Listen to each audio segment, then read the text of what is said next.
Luminary students in the Basden Special Science School Isulo Ogoku ka uche gọọmenti dị banyere ụlọ ha na-ada na amazi afọ n'ala ha kwuru nke anụ a oge ha merubere mmemme symposium nke ndị alumni ya chịkọbara ndị agụchigara akwụkwọ na ya bụ ụlọ akwụkwọ kene Chukwuchukwu dị wetara anyị akụkọ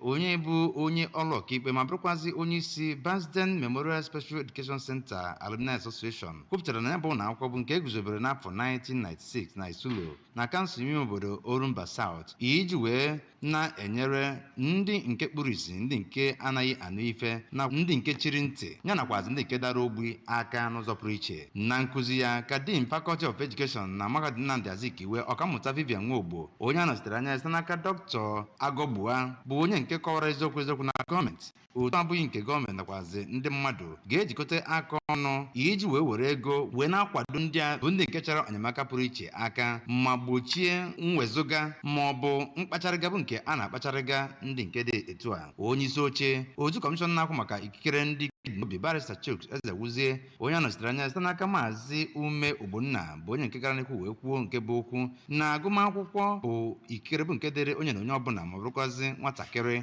ọbụla na anyị bụ ihe mmemme bụ nke pụrụ iche n'ụzọ pụrụ iche dịka ọ kpọrọ oku maka ndị nkụzi nwere ọzụzụ ọfụma ya nakwazi akọrọngwa bụ nke ga-akwalite mmụta ndị ike dị n'obi ndị a. Ya bụ mmemme bụ nke a nọ n'ime ya kụọ egwu gbaa agba ya nakwazi ọtụtụ ihe mere eme na-enye nkụzi site n'aka ụmụ akwụkwọ ụlọ akwụkwọ prima nakwazi ndị nkụzi nakwazi ụmụ akwụkwọ ndị nke chọrọ nnukwute enyemaka.